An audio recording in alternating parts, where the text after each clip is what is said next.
Okay. This is the pullback. News came out, and it's a 2-pip grid over here. Failure to take out this high.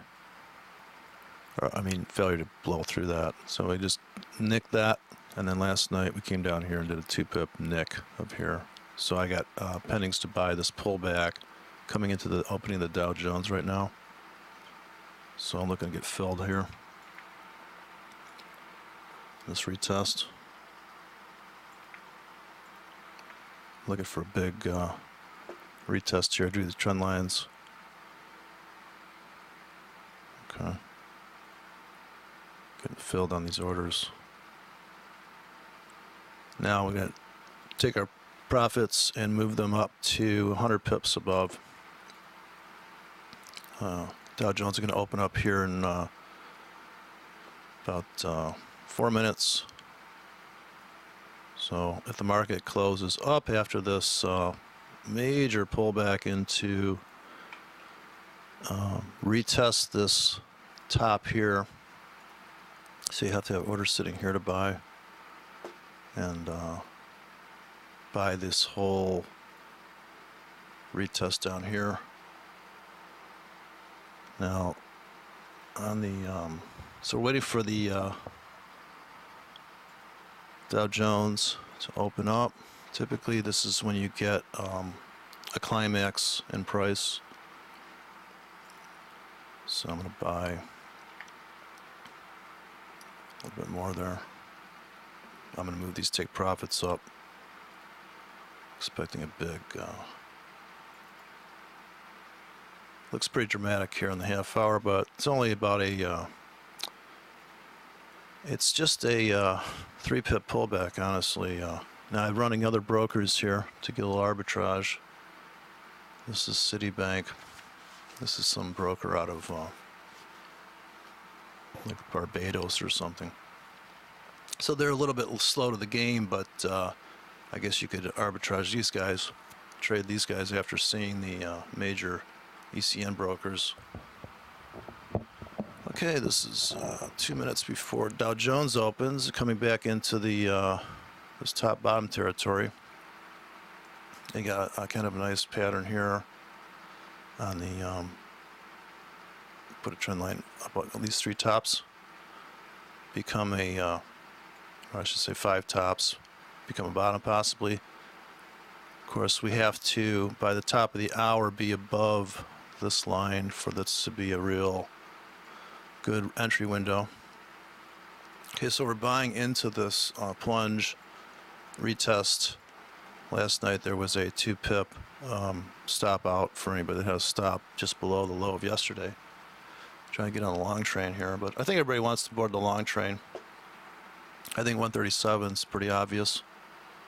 So we need to pick up all the guys that are bottom pickers and smash them out here. Got to gobble up their tickets. The market makers are setting this up right now. So there was the setup last night. This is that's about 3 o'clock in the morning there. Come down, smash that.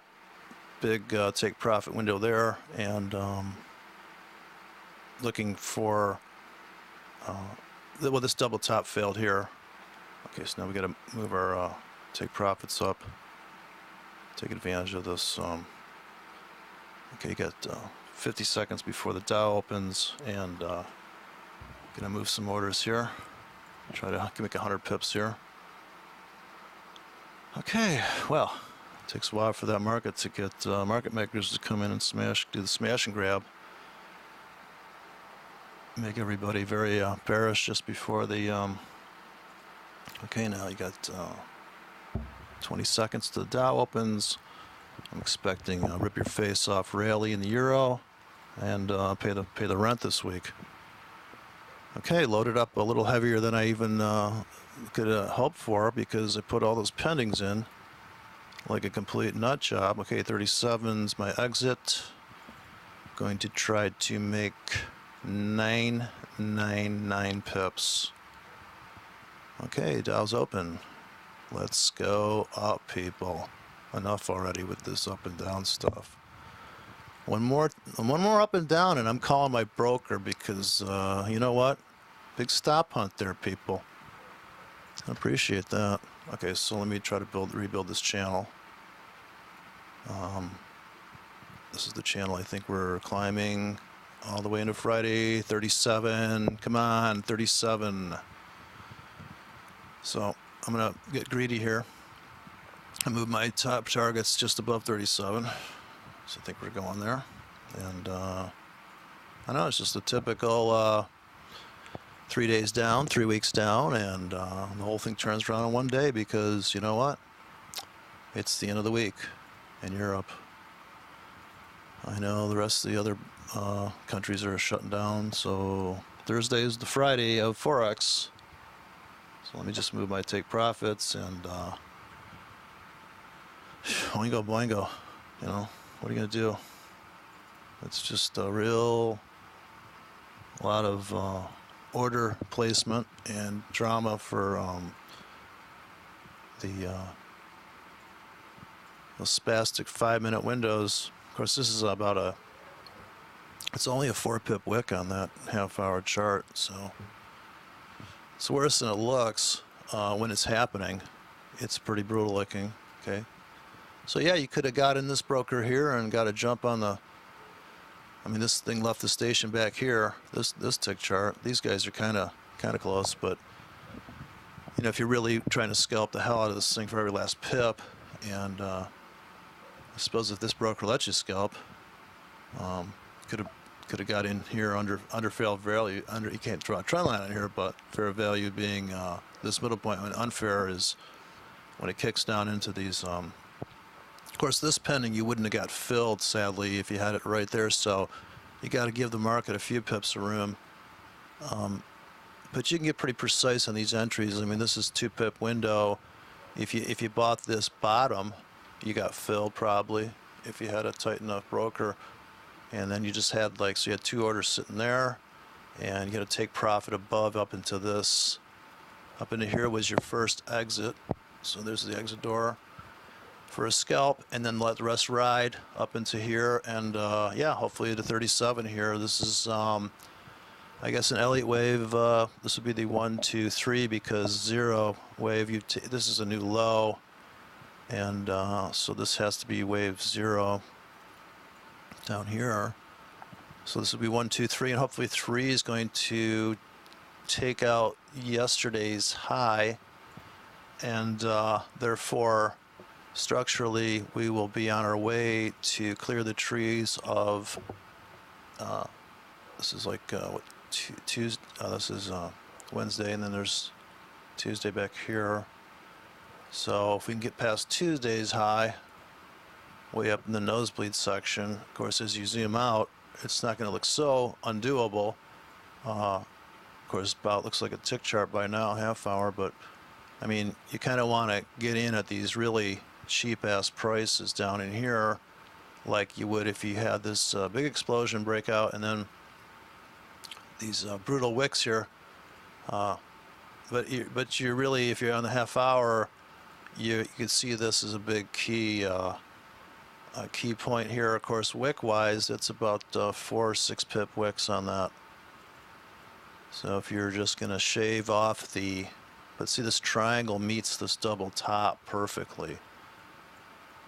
But of course, for this to play out, we got to start going up. So if we go down, then yeah, all bets are off. And of course, that means we're going on the euro all the way down to what is that?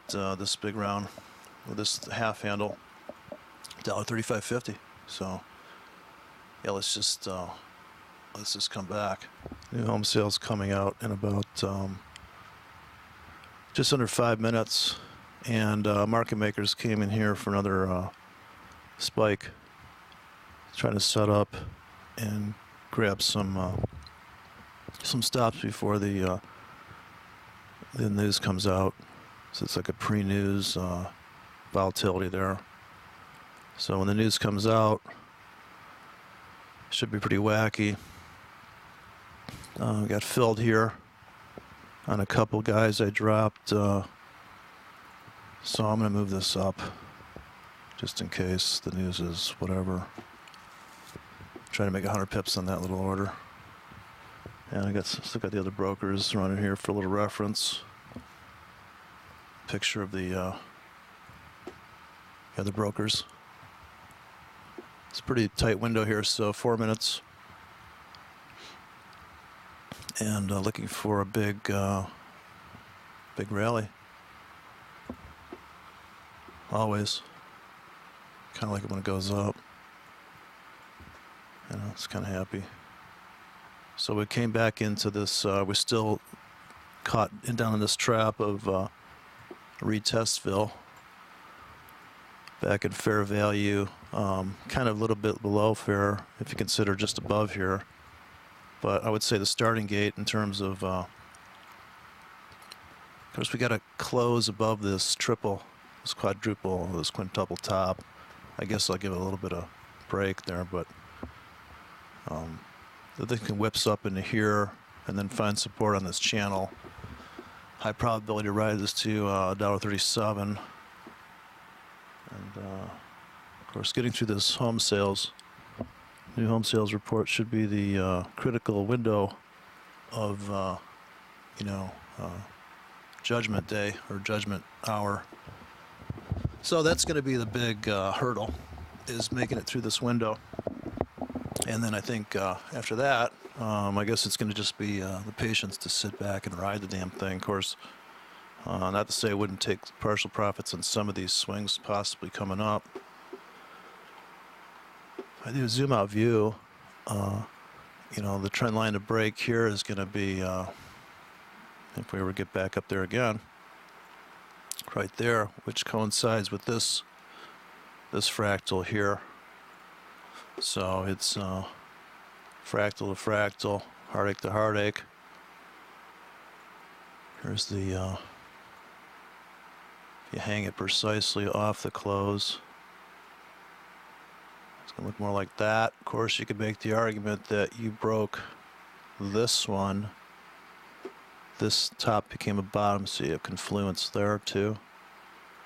See this trend line on close, not on wicks. So you have this 1, 2 top becomes a bottom at the where the roads converge here, this pressured point, where you had this big rally here, wave 1, pull back 2, and then possible 3.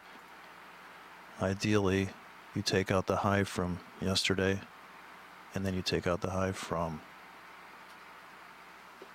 I guess, when? Tuesday? Tuesday's high, yeah.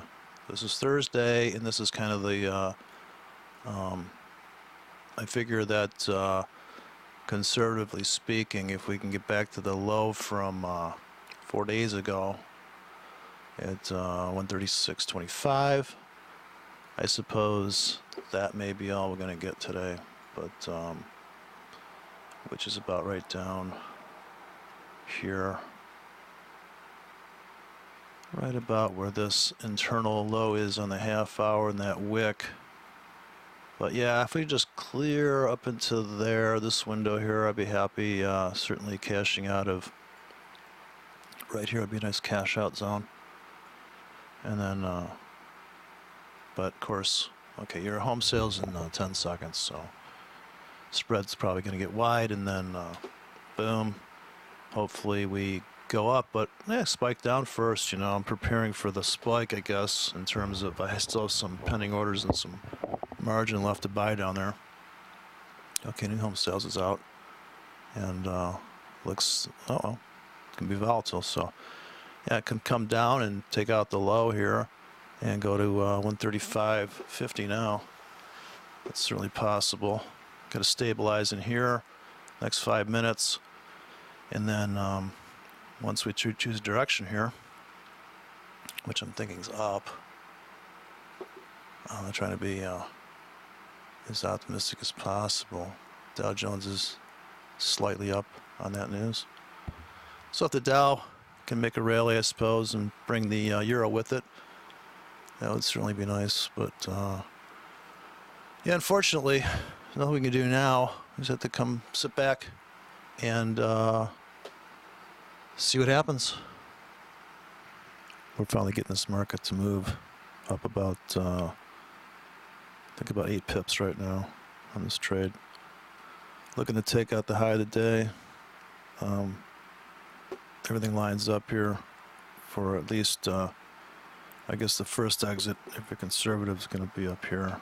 Last known bottom from earlier today.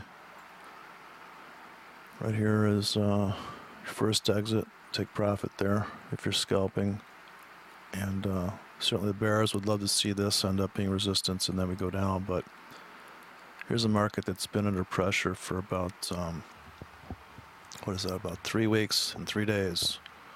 So, and then you get this beautiful setup on the half an hour, and zoom out on this thing. Of course, it could all go terribly wrong there. Okay, so scalpers have taken their profits on that. I don't know if you can see that. Let's see, we reached that target, so they took their money. Now, if we can follow through and take out the top, take out that high today, and 10 minutes, if we can poke through there, then I figure it's going to be a short squeeze. But let's take a look at these other brokers. Yeah, so that's just how it is. I mean, it seems like a big move, 10 pips here, but I mean, it is if you're in really big, and then of course letting it climax here, go through the whole swing would be the best way to go. So you just can't really touch the trade now. You have to let it complete the wave. So if you're right, then hopefully in the next 3 hours you'll be taking out the high of the day, or less than the next half hour, hopefully taking out the high of the day, and then I'll let this thing bake. Maybe buying pullbacks if there's such a thing. Of course, conservative exit is 136.25-ish, which is right up in here.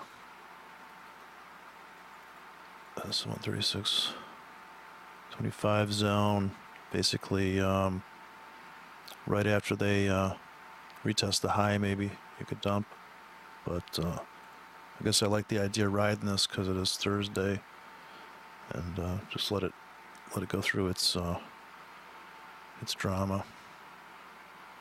Yeah, so that's my thumbnail sketch there.